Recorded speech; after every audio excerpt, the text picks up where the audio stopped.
starting with dropshipping can definitely feel overwhelming. We get that, but with the right mindset, you can get it right from the start. I mean, I personally found that the key to success quickly is The truth is that most beginners make the same mistakes over and over again when they first get started. And I'd say that the one mistake that catches most people out is a lot of people think dropshipping is this get-rich-quick scheme, but the reality is, if you don't have a plan, you're quickly going to hit the brick wall. So to avoid that, we just need to... You'll often hear people saying, is dropshipping still worth it? Well, the answer might just surprise you, especially if... One thing that I see all the time is beginners diving into dropshipping with very little understanding of...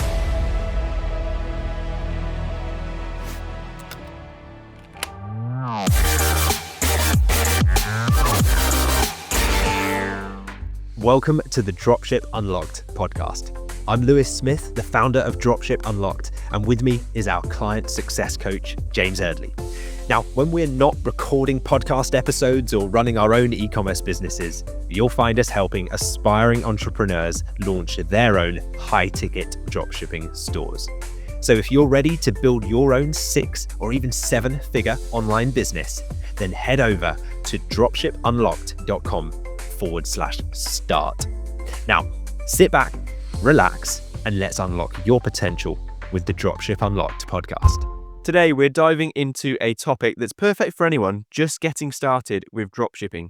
And we're going to talk about what you need to know as a first-time dropshipper. So if you're wondering what this business model is all about and whether you think you want to give it a good go and whether it will work for you, then this episode is for you. So Lewis, let's start with the basics. For anyone that's heard of the term dropshipping or e-commerce, what exactly is dropshipping? What exactly is dropshipping? Yeah, the million-dollar question. I think at its simplest form, it's selling products without needing to actually hold the stock or have the products in your personal possession. And the way we do it is partnering with suppliers who can send out the products directly to your customer's doorstep. And the benefit of that is that as a entrepreneur running an online business, it's very low risk for you. You haven't got to part with huge amounts of capital up front. You've not got to invest money in a warehouse or order shipping containers from China. It's very low risk, low investment, low barrier to entry to get started. But there are very much right and wrong ways to do it in our experience that can make your life either enjoyable with this business model or a bit of a nightmare. And unfortunately, YouTube is littered with people teaching it in the very kind of get rich quick form of like cheap products, Chinese suppliers, long delivery times, bad reviews. Like there's so much that can go wrong with it. So today we really want to unpack all of that stuff and just focus on the right way to build a long-term, sustainable, reputable brand. 100%. I followed those YouTube tutorials when I first heard of the term dropshipping, Lewis, and it led to failures because I just didn't know what was the right advice to follow. And I was just following different guidance from different YouTube channels, and I ended up wasting a lot of money in Facebook ads trying to run ads to the wrong products. But at its fundamentals, Lewis, dropshipping is literally it means getting the products to the customer, because it's just a fulfillment method that we use to send the products that we sell on our website to our customers. It means we don't have to buy any stock up front. It means we just ask our suppliers to send that product directly to the customer's door. And there are a lot of benefits that come with that, Lewis. So why did you get into dropshipping initially? What were the main benefits that made you start dropshipping? Yeah, so when I first found out about the model, I was still working in a 9-to-5 job. I knew that, so I'd read The 4-Hour Work Week by Tim Ferriss, and I knew that I wanted to join the new rich, as he calls it, and escape the 9-to-5 world and kind of leave that trading your time for money model behind. But I didn't want to kind of pour my entire life savings that I'd accumulated after 8 years working my way up through the corporate world and being in a graduate scheme and like being sensible with money and putting aside savings for, at the time it was just myself and my fiance and now wife, but now obviously for our whole family. So low overheads was really important to me, making sure that I didn't go into a business where it was immediately going to be like thousands of pounds in overheads per month. So yeah, we talked about this already, but no need for inventory with dropshipping. So it definitely kind of ticked that box for me. No need for warehousing, no need for shipping containers across oceans and all that kind of stuff like import duties, customs, because the model that we use is UK suppliers to UK customers, or domestic dropshipping. So wherever your customers are based, you find suppliers in that same country, and it allows you to give next day delivery to your customers.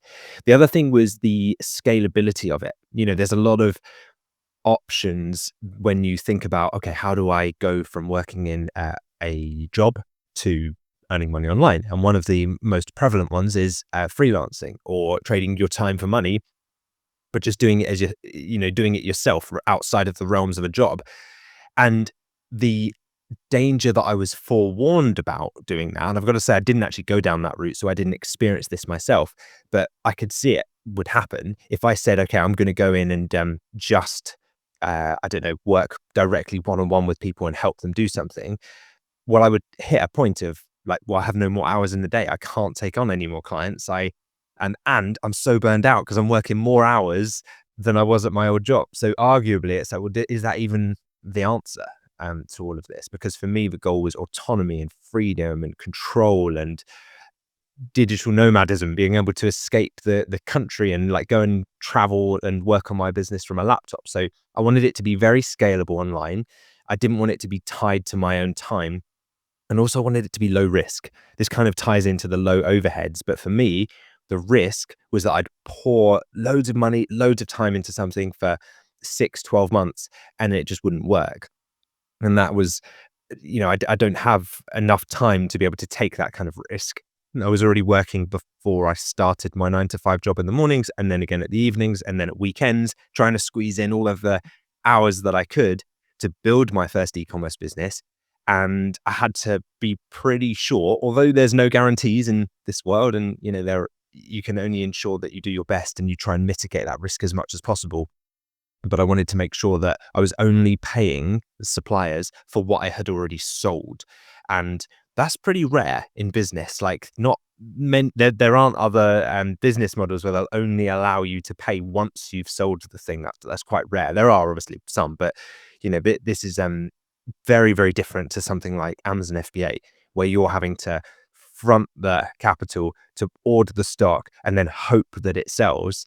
And if it doesn't, you hear all these horror stories about people do that and then it gets rejected by Amazon because there's like a problem with the label or something on the stock, or the boxes aren't compliant, or they get their Amazon account shut down and they're just sitting on thousands of pounds worth of stock they can't sell, and they have to liquidate it and try and sell it on eBay for break-even price. Like, you just hear horror stories. So for me, it was low overheads, very scalable, location independent system, and very low risk. It ticks a lot of boxes, and it ticked a lot for me as well. The reason I probably went for dropshipping, the main one, was because of the low risk factor, and because it was my first time venturing and building a business, and I'd put money away, savings from my 9-to-5 job, and I only had so many hours in the day.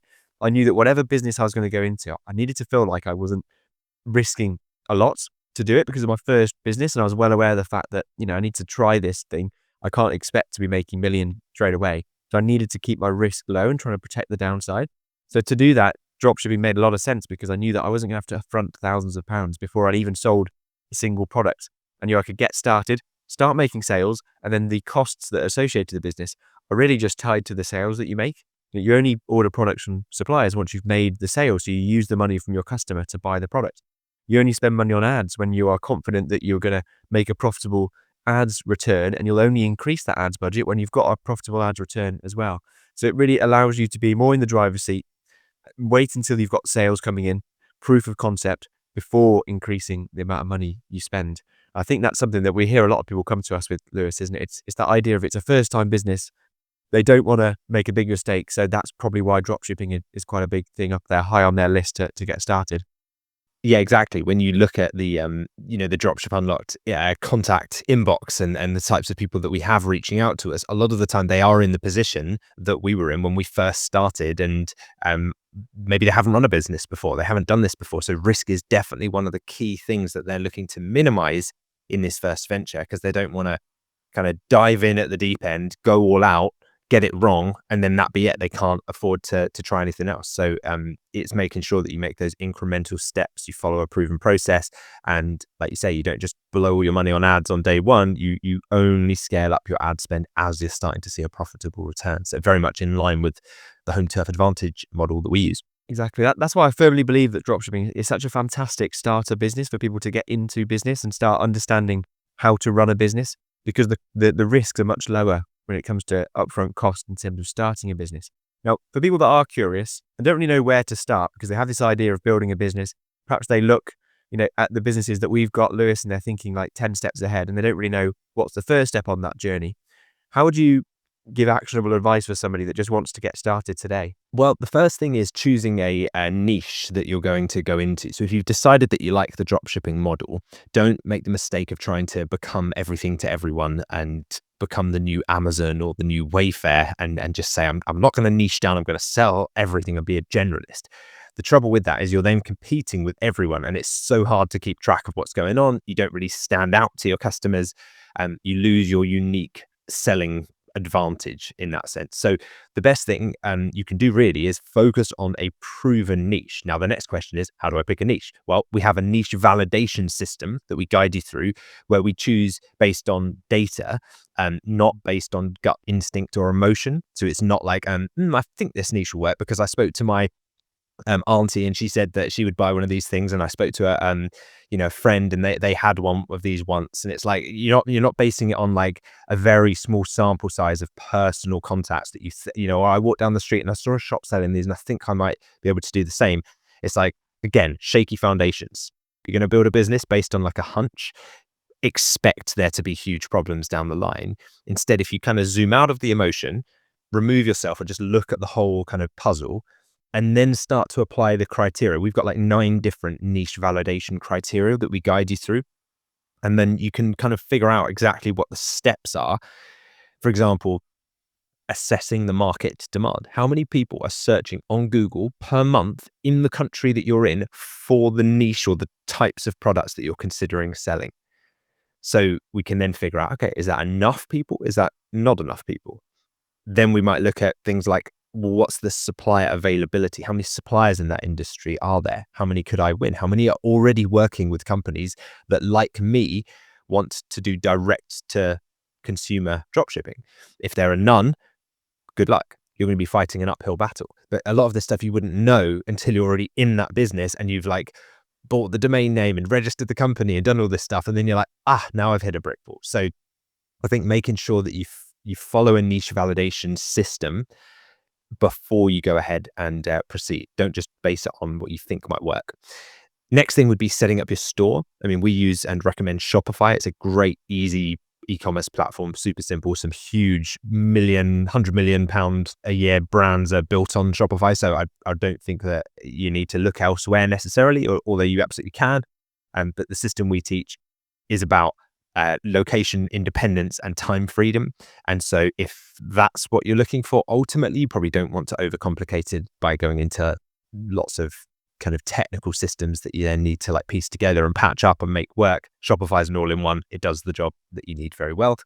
And then the third part of that ties into the first part. So you've validated your niche. And remember, one of the niche validation criteria was to find a niche or a group of products, like, for example, barbecues or, games tables, whatever it is that you wanted to sell, that have suppliers that are already willing to dropship. Now, if you found the niche, you've already validated that there are suppliers. So then finding those reliable suppliers to contact, reaching out to them, getting in touch. We provide you the email scripts, the phone scripts, what to say to them, what not to say, more importantly, to get those signed up so that they then become the value really that your business is offering to customers. Of course, you can offer great customer support, but really it comes down to what's the item that the customer gets. And if those are trash and really poor quality, don't expect your business to be around for long. So finding good, reliable suppliers who offer a great service, high quality of product, and building your store on something like Shopify that's slick, simple, mobile optimized, ultra fast, and having the whole foundation of it built on a solid niche that passes those 9 niche validation criteria so that there are no nasty surprises down the line. Exactly. And that's those 3 steps taken in that order means that you'll have reliable suppliers, a Shopify store that's ready to go, and you'll have a niche chosen based on data, not just based on a hunch. So I've got some horror stories in my past. Before I joined Dropship Unlocked, where I started to just choose products based on what had a good price on AliExpress and what I thought I could make a good video around to sell on Facebook. And how wrong was I? Going into elasticated shoelaces or Bluetooth game controllers or pet products. And I was making those decisions based on actually just the price that I could buy them on AliExpress being a decent margin to what I thought I could sell them for online, and not really going much further than that. And I soon found out that when you make these decisions of which products you're going to sell based on emotion or based on a hunch, the results just don't come very quickly at all. When I then made that switch and started to do a lot of research up front before building a store, I then knew the products I was going to go into had the backing of data already, so that when I did start running ads, the results I saw were huge in comparison, because I could actually start making sales because I was selling products that were already in demand. It's a huge thing I think people often overlooked. Beyond that then, Lewis, is all about Shopify and getting a website set up. Why do you think, you mentioned a little bit about it already, but why do you think Shopify becomes the real home of our business online? Yeah, I guess the first part is like remembering who the people that are starting these businesses are. And by that, I mean like who the former you and I were when we first started these businesses, and the reason why I gravitated towards a platform like Shopify. And it was just because it didn't require loads of tech skills. Yes, I in the past, I think I'd like tinkered with building websites where I had to have like was it like FTP storage portals and had to like link up the thing, and it was just a bit of a nightmare and never looked good. It was a pain to maintain, always going wrong. And it's like when you kind of log into Shopify, if you've dabbled with like some website stuff in the past, but you haven't touched it for a few years, and you come into Shopify and then you look and you realize, wow, they've really simplified the game. Like they've listened to early stage entrepreneurs who haven't run websites before, and they've made it so simple. But the nice thing is you're not really compromising a huge amount either, because often the trade-off is like you get something really simple, but then in exchange for that simplicity, you're trading off loads of features. But Shopify has all of the great features as well. It has amazing app marketplace where you can like get these extension apps that do all of these things as well. So it's a real all-in-one platform, and it handles everything from accepting payments to tracking your shipping, notifying your customers of the delivery updates. So they get like text messages and emails telling them when their orders are going to arrive that day. And you can plug your support system into it as well. So making sure that, you've got your live chat, eventually, if you hire a virtual assistant to be on your live chat and talk to customers, you can do that. You can use AI tools for that now as well. And Shopify support as well are great. Some of these platforms, you might get them and then you're kind of on your own. And if you ever want help, you need to like go and pay a specialist to speak to who can like speak the language of that platform. With Shopify, you just get on live chat or get on a call and they just guide you through it step by step. And I remember at the beginning, I was on live chat and support calls with Shopify for hours getting things sorted. And I couldn't believe it. I was like, they're so patient with me. It's unbelievable. They're so refreshing. And that's what you need when you're starting out. You've got this great support community, lots of apps, lots of tutorials, incredible support, all in one system. When I hear people say, do I have to use Shopify? I'm like, well, no, but why would you look elsewhere? Like, what's the point? Until you're at hundreds of millions and maybe you want to then create some custom e-commerce platform. Okay, fine. If you really want to, if it makes that incremental difference. But to start with, I just don't see why you'd need to look elsewhere. Just go straight to the top. Just go straight to the leader in any industry that you're going to choose. And definitely for e-commerce platforms, Shopify is that leader. And I think a question we get quite a lot, Lewis, something that you mentioned, is how much tech skills do you need to have if you're going to get started in dropshipping? Shopify definitely helps us to answer that question.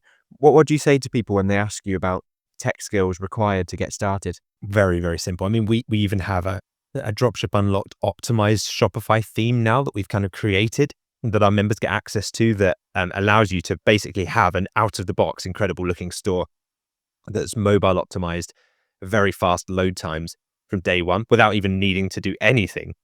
So in terms of tech skills, zero requirement if you go that route. But if you do this yourself, even so, like the free theme store that Shopify have, where you can just like try out different themes and plug them in, like that's the kind of thing that you used to have to pay developers and designers tens of thousands of pounds to put together. And even then it would take loads of maintenance and stuff. Whereas you can have that from day one you could probably even do it on your mobile device. Like you could literally do it on your iPhone, create the whole thing, I imagine, and do it from the Shopify app. Because once it's up and running, you can largely run the business from a phone. Like you don't need a huge amount. I mean, you probably still want to log in occasionally, check everything's doing all right. It's easier to manage emails and stuff on the computer.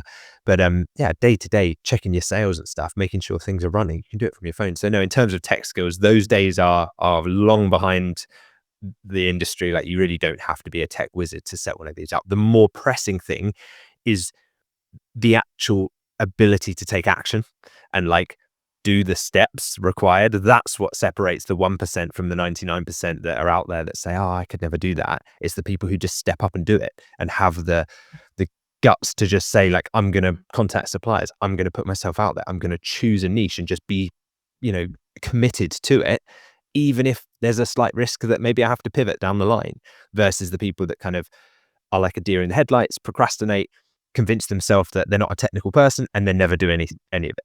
That's the kind of different categories that we see of between those who do nothing and dabble and those who succeed. Yeah.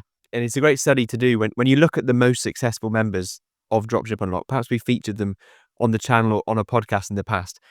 The single running thread that seems to go between them isn't the tech skills that they came into their dropshipping business with. It's their openness to learning, and it's their ability to take action on what they are learning and really just going for it all in to build the business, which is a great thing to hear, because that's something that we can all put together. We can all adopt that mindset to be action takers and to be open to learning. And I think if you haven't got tech skills, that's not a reason to not get started. You might just need to learn more quickly in terms of the Shopify store that you'll build. But as Lewis said, it's intuitive now. You think drag and drop. If you can drag and drop what color you'd like the website to be, what logo you'd like to add, that's essentially how we build websites these days because of platforms like Shopify. You don't need to have any coding experience. So, I mean, that is the first steps. We've got a store, we've got products chosen, we've got suppliers signed, we're ready to get into business. Now, how do we actually get customers to buy those products? What tools do we recommend, Lewis, for people to get visitors to our website? Sure. Yeah. So getting visitors to your website, also known as getting traffic to your website. And unfortunately, it's not a case of build it and they shall come. You'd think like you put together this great website and then customers turn up by their droves and they flock to your store, and it's just, this queue of customers out the digital door waiting to buy products. And it'd be great if it was like that. Unfortunately, it's not if you don't do anything about it. However, you can kind of stack the cards in your favor and make your customers see you effectively by running paid traffic. So that means by running ads. So you've heard of Google ads, probably heard of Facebook ads, Instagram ads, probably seen many of them on your feeds, when you're doing Google searches, you'll see those products that appear right at the top with the photos and the prices, and it says sponsored in tiny font underneath it. Those are Google ads, Google shopping ads. And it's a really solid way to target customers who are actively searching for your products. So rather than trying to distract customers off of a social media platform and kind of put your product in front of them and hope they might click, you might need 300 of those clicks before one person buys, because they weren't in buying mode, they were in scrolling mode. Whereas the model that we teach, with Google ads as our primary traffic source, goes straight to the searchers. It's straight to where people look for products. So if you're thinking about buying a product, you search on Google, you see those ads, it might not take 300 people to click one of those ads before you get a sale. It might only be 30, 40, 50, something like that, which means you have a nice high conversion rate, which then keeps your cost per sale, that your cost that you're spending on ads per sale that you make, nice and low. And when we're selling higher priced products, or high ticket products, as we call it, you have a really nice, healthy margin, profit margin. So if you sell a product for £2,000, 30% profit margin, you make £600 in profit on that sale. You could spend £100 to acquire that sale and still net £500 in profit. So this might all sound like alien at this stage if you haven't run ads before and you don't understand any of that, but the basics of it are, you can either wait for like search engine optimization to take effect, and you can optimize your store to show up on Google over time, but that's not going to happen on day one. However, once you've signed suppliers, you've got your store live, and you can switch on the tap, the traffic tap, and floods of customers who are looking for the products that you're selling already, because remember, we validated that in the first step where we selected our niche. We made sure those customers were there searching already before we even went into the niche. By that point, you're just customers are queuing up to click on your store and to come in the digital door and have a look around. And at that point, it's just a game of trying to convert as many of them as you can to paying customers. And for every one that you get, you can make a nice healthy profit margin. And as long as that offsets the cost of the ads, you're making money. That's it. That's the formula that we're building. That's the money-making machine that we build, is that we put money into Google Ads and we get more money back every time we do it. But that's down the line, and all the intricacies of building a Google Ads campaign we have talked about previously. I think episode 23 is a good one to shout out, where we talked all about mastering Google Ads for your e-commerce store. So check that one out if you want to go in more detail about how to run ads to get sales for your dropshipping business. I think the best way of just getting an overall picture of how Google Ads work is to think about the Google Ads search engine results page that comes up when you search anything on Google. And of course, we've all searched on Google, so you can picture this. At the very top, you've got the sponsored ads that come up for whatever you're searching for. So if you're searching for a barbecue, you'll see photos of a barbecue in a white background image.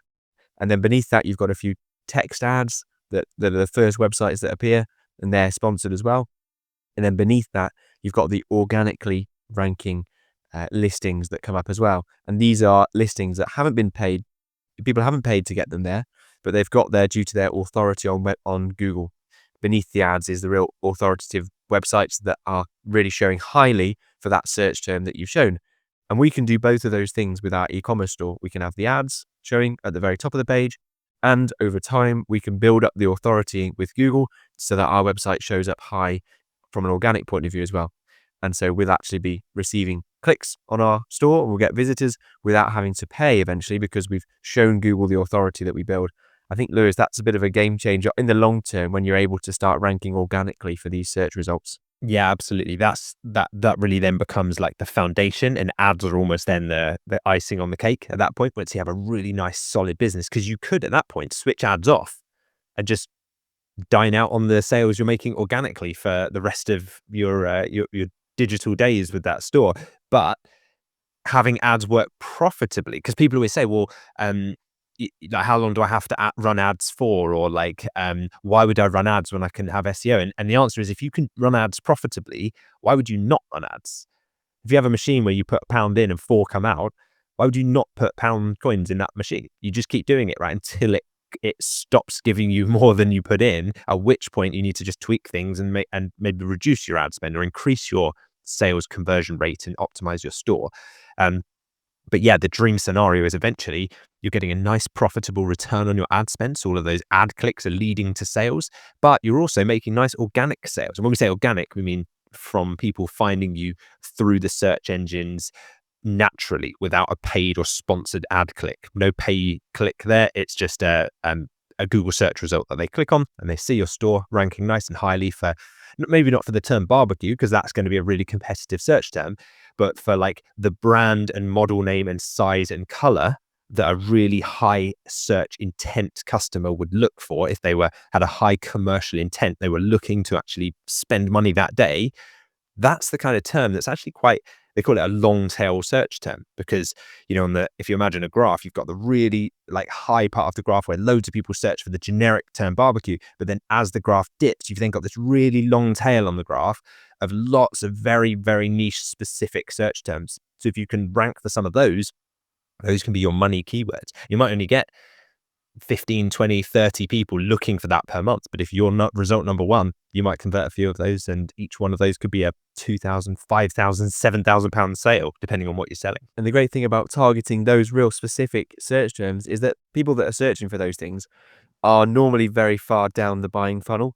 If they know the type of color they're searching for, the exact model type, the product type that they're looking for, is a good chance that they're ready to buy, because they've obviously done some research already. So we can craftily put our ads together, or do the work behind the scenes of the SEO to make sure our website is seen as an authority, so that when people are searching for the Outback Onyx X225 Black Barbecue, we're the one that appears, because we know those people are pretty much ready to buy. They've done the research, so we can be there to snatch up the clicks and the purchases that come through.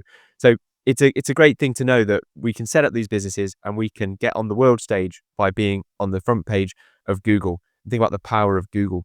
I think it was a trivia that I got in a Christmas cracker this year, Lewis, that there's 4 Google searches per person per day in the UK. On average, everyone searches 4 times a day. So you think about the numbers of people that are searching for things on Google. That is a fantastic bit of Christmas trivia, isn't it? Also, just on that point of why, like you said something there that we can be on the world stage, I think you said, which is a really nice way of putting it, because people's initial reaction when you tell them this sometimes is like, yeah, but why would someone buy from me instead of like John Lewis or one of the big retail stores? And it's like, because they saw you first, because you were the one that appeared at the top. Just make sure when they click you and when they see your site, you don't give them a reason not to trust you. Kind of let that thought sink in for a second, because it's a reframe on how you can view this.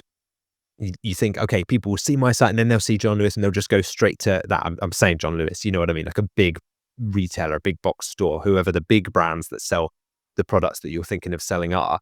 But the reality is, if they see your site and you look like you're extremely established and you have lots of good reviews and you have a really nice functioning website and your pricing is equivalent to the other store because you have a trade agreement with the suppliers and they offer it to you at trade price and you mark it up to retail price and every store is selling it at roughly the same price, just don't give them a reason not to buy from you. If they land on your store and the photos over here and the description loads up there and it's all slow and it doesn't really work, of course, you know, and you've got like loads of bad reviews, they're probably going to find, and you're more expensive than anyone else, they'll find the reason not to buy from you and that will become true. But the reality is it levels the playing field. It's a huge leveler. And so, yeah, it puts us up on the global stage. And once you're there, just be confident, hold your own and make sure you put the right things in place to ensure that customers aren't having a reason not to buy from you. And it ties back into why dropshipping is such a great model to get started in the first place, because it's more democratic than the in-person retail business model, where if you haven't got a shop on every high street in the UK, you can't really compete with the brand awareness of other retail stores. But when you have an e-commerce business, we can quickly use tools like Google Ads to get in front of thousands, millions of people potentially within the first few months, so that you can really show your products on the world stage to people that are already searching for those products as well. So, I mean, I remember getting very excited about the first time I saw my own ad on Google. It's a very nice feeling about knowing that you are now appearing for people that are searching for the products that you're selling. Yeah, exactly. I remember asking friends to like Google the brands that we sold on their phone and see if our ads came up. And when they do, you're like, okay, great, it's working. Exactly. And then you suddenly know that, okay, now that I'm going to be in front of people that are searching for things, I'm going to get people on the site. We're going to get sales coming through, that nice notification sound that comes from Shopify when a sale comes through. I remember just being so excited to hear that for the first time with my high ticket store, because every time that noise goes off to signify a sale, you're not just celebrating a £10 or £20 sale. With the high ticket dropshipping that we do, it's like upwards of £300 as a minimum every time that notification goes off. It's still something we hear members talk about, isn't it, Lewis? That sale notification noise. Yeah, exactly. And some of the members in our Dropship Unlocked programs have chosen niches where the average price point is much, much higher than what we're talking about. So you see people saying, I just made my first sale for £7,000 and netted £2,500 in profit on that one sale. And they're like, I've just replaced my monthly income with one sale, one transaction. And that's really cool to see, because I think it shatters the limiting belief that they may have had before about like, oh, can I make money online? It's like, yep, with one sale, you've just replaced your income. See where you can go from here. Now watch it grow. And it's really exciting.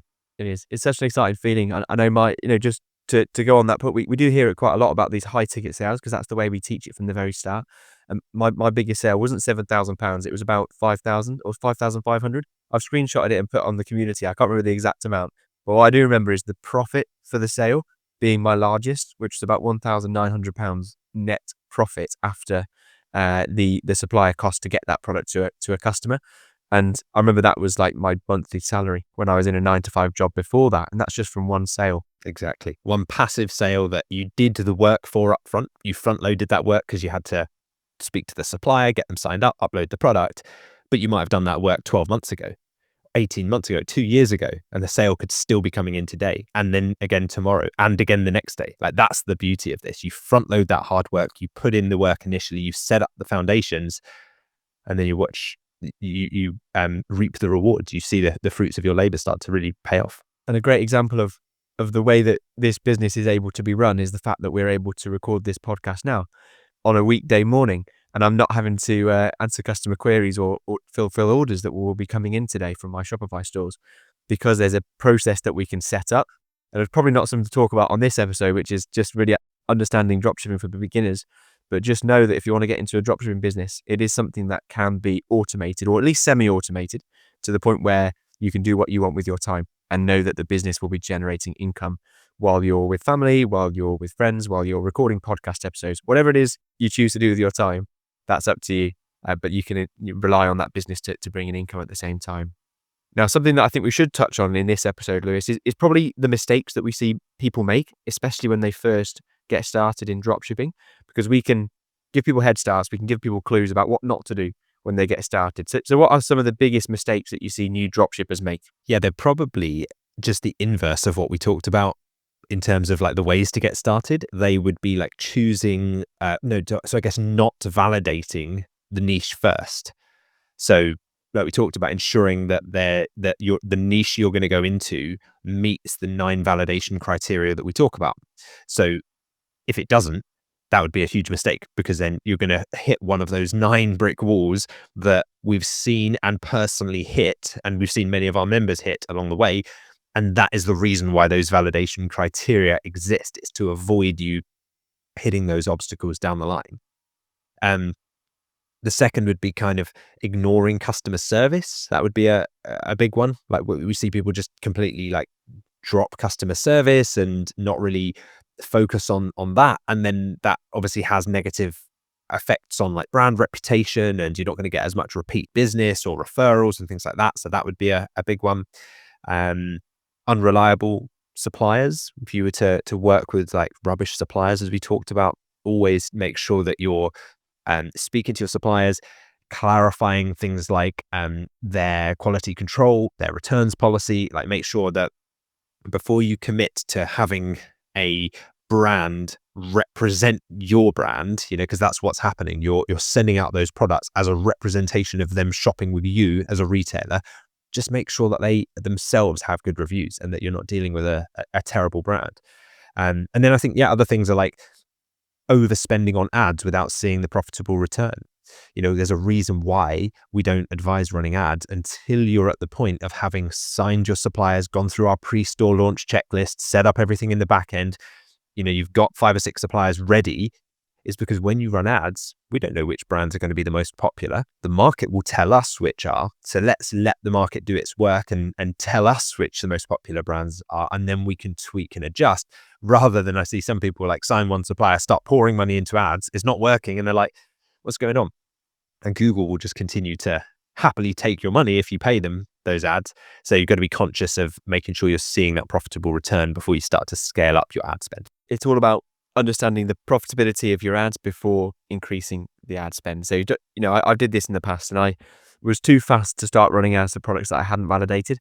I was too keen to start seeing those sales notifications. I think there's some patience involved about making sure that your business is set up on solid foundations first before we rush to start running ads. Ultimately, we're building businesses that are going to last for years. So when it comes to the first month or two of building the business and setting up the foundations, is nothing in comparison to the long-term effects that work will have. So it's, well worth the upfront investment. Something I will add, Lewis, they're all fantastic tactical advice and mistakes that we see people make from a tactical point of view. The main mistake, we probably both agree, is actually from a mindset point of view, in terms of the way that people approach building a business, is actually vastly more important than all of the different intricacies or different details that you do after you've got the mindset set up. A big one for me is if you don't take it seriously enough, if you don't really go all in after building one of these businesses and really go for it, then that's a surefire way of not making a success of it. If you just dabble, if you just try a little bit here and there and expect to get big results, doesn't work like that. So for somebody that wants to get started, what kind of mindset considerations do you think people should have before they go and start a dropshipping business? Yeah, managing expectations from the get-go and ensuring you have that that delayed gratification is going to really help. So just patience, it takes time to build momentum. Don't expect it all to happen on day one and you to be able to quit your job tomorrow and sail off into the sunset. Like, you've got to build up to this. It's going to happen over time, but only if you navigate those inevitable hurdles and obstacles that come your way during the journey. You're on the path of entrepreneurship. It's not just a smooth tarmac straight road that you can speed down. It's a windy, muddy road with potholes everywhere, and you have to accept that. But there are ways of making sure that it's as smooth as it can be, and that's following guidance and making sure that you're surrounding yourself with the right people to ask, and people who are further ahead than where you're at on that path, and say, where are the potholes? What should I look out for? Oh, I've just hit this pothole. What do I do? And they go, oh, go left or go right. They tell you what to do. And the other thing is, I think sometimes you see people kind of show up and be like, I've tried so many things and everything I've tried has failed, or I've been scammed so many times, and this is my last hope. I hope this is the last one. I'm putting all my faith in you. And it's like, I think that's the wrong approach. I think kind of expecting that the model is suddenly going to be like the magical solution and that there'll be no obstacles. Again, you've got to manage expectations and know it's a proven business model. There's hundreds and hundreds of people that we're seeing doing this, but you are going to face obstacles on the way. And it's not on the model to make sure that that doesn't happen. It's on you as the entrepreneur. So it's accountability, I guess, is really like the word here. It's ownership. It's radical ownership, as they say, like taking responsibility and accountability and ownership that this is your business. You're building this for yourself, for your own future. So don't say like I throw my hands up and I'm just, this is it. I hope it works. It's like, well, don't just hope, do the actions that are required. And when you hit those obstacles, don't just throw in the towel and write it off on day one. Navigate around, figure it out, be adaptable, be ready to adjust your strategies. I think that's the mindset, by the way, that's universal to any business model. So that can be taken absolutely universally, because I've run lots of different types of businesses now and seen how they work. And this is very much true of all of them. But I think in terms of actually getting started and the steps for anyone that's looking to start their dropshipping business, the best place to start is head over to dropshipunlocked.com/start to get all the resources that you need to get going. We'll put the link below in the show notes. Are you enjoying the podcast? We'd love to hear from you. Leave a comment or a review and we might feature it in an upcoming episode. And for detailed show notes and resources, visit dropshipunlocked.com/podcast. If you found value in any episode of this podcast, please could you take just 10 seconds to leave us a quick 5-star review on your favorite podcast app? It helps us more than you can imagine. And who knows, you might just hear your comments read out on the show. Thanks for being a part of our community. Your support helps us keep delivering new episodes to you every week. Now it's that time in a podcast episode where we will answer a question that's been asked of us from a listener of the podcast. So remember, if you have a question that's come up in this episode today, then all you need to do is simply leave a comment beneath the YouTube video version of this episode. And it won't just get answered in the comments. It may potentially be answered on an upcoming podcast episode. So this week, the question has come in from Tommy Poynton. And Tommy has asked, "Hi Lewis, what I would really like to know about is what is all this going to cost me overall, please?" I wish it was as simple as that, Tommy. I wish I could say £237. That's what it will cost. But it's not as simple as that, because I think you have to separate investments and returns, right? You have to be able to see, if you're just looking at the cost column, then you will be paying money to run this business for many years, right? But if you look at the return on that investment and how like you're putting money into ads and you're getting more out in sales, what you're getting back from the business should far outweigh what it costs you. So actually cost is probably the wrong word. It's like, what capital maybe do I need to get started to be able to get a return from it?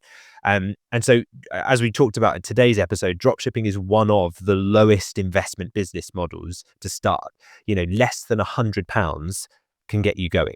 If you're very resourceful and you're very kind of frugal with everything and you don't add on all the bells and whistles, very, very basic, you can absolutely get started for under £100 a month in overheads. Realistically, it's probably closer to like £50 a month for things like Shopify and some of the basic apps that you'd want and the basic tools like a business phone line and things like that. But most costs, like your actual product purchases, will come in only when you've made a sale. So I could say to you, okay, Tommy, it's going to cost you £5,000 for your first month, but that cost will only come when you've made £15,000 in sales. Because when those products came in, that's when, like those orders came in, you got the £15,000 in, that's when your supplier would then turn to you and say, okay, we need the trade price for that order before we could send it out. So if it was a £7,000 order, the trade price for that might be £4,000. So you pay the supplier the 4 out of the 7 that's come in and you send it off. But you might only be selling products that are £500. And therefore, when that £500 order comes in, maybe the trade price for that item is only £250, maybe £300. So you've made £200 profit. But if you're asking me what it costs you £250 or £300, but you made more money back. Do you see what I mean? So that's why I think cost is probably the wrong word. It's like, what do I need available to get the ball rolling, to start the snowball? And I'd probably suggest having at least £500 saved up for your first month of ad spend when you get to that point. Remember, that doesn't have to be this month. If you're starting today, you don't need that today, but you will need that eventually when you want to start running ads. Because what you don't want to do is start running ads, turn them on for 2 days, get freaked out when no one buys a £7,000 product, and then turn them off, because then you're not going to know. It might have taken 4 or 5 days for you to get that first sale, but you wouldn't know that if you had to switch them off before. And I think one of the best allocation of capital mechanisms when you first start, like one of the best ways to actually invest your capital, is in mentorship and joining a program that will help you avoid a lot of the more costly mistakes, but also guide you through keeping your expenses low and focused on just the essentials. Otherwise, you end up getting shiny object syndrome and seeing all these ads for different software and tools and buying all this stuff. And then eventually your overheads are really high, you're not making sales, and you've got to shut the whole thing down. So we've made it really simple. We've heard from a lot of members that say, I don't have a huge amount of capital to get started. I'd love to dive in and kind of test things out. So we've literally created that. We created a trial to what we call our accelerator community, where we guide you through how to do this. We actually have a 21-day challenge as well that you can work your way through and get your business pretty much to the point where you're ready to go. And that's just £7 to get started. We do a £7 trial for 14 days. You can jump in, test it out, see what you think. And if you want to stay, hang around. If not, no hard feelings. Perfect. Thanks, Lewis. It's great to have a way to actually dip your toes in the water, to find out what it's all about, learn straight away, and then you can go for it once you understand. And hopefully this podcast has gone some way in helping you to understand how to get started and how much it will cost you or how much money to have set aside ready to go. Okay, now we're going to highlight a recent review that we've had for the podcast as well. So a big thank you to BirdDog51 for sharing your thoughts. And it's a great YouTube handle. So BirdDog51 has said, well done, team Dropship Unlocked. Is it a bird? Is it a dog? Is it BirdDog51? Thank you very much for your review. We really appreciate it. Very, very glad to hear that you've been enjoying the podcast. And thank you so much for your review. It means a lot. If you listening to us today have found value in today's episode, we'd really appreciate it if you could leave us a review too, like BirdDog51 has done. Should only take you a few seconds, but it means the world to us. And like you heard today, we might be able to read your review out on the next episode.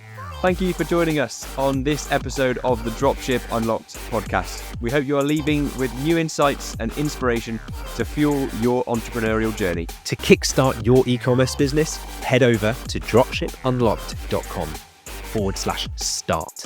It's the perfect place to start and get access to resources that will help you build your business from the ground up.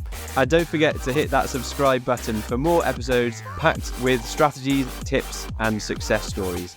Plus, if you enjoyed this episode today, a 5-star review would mean the world to us, and you might even get a shout out on the next episode. Thank you for choosing to spend your time with us today. We can't wait to bring you more insights on the next episode of the Dropship Unlocked podcast.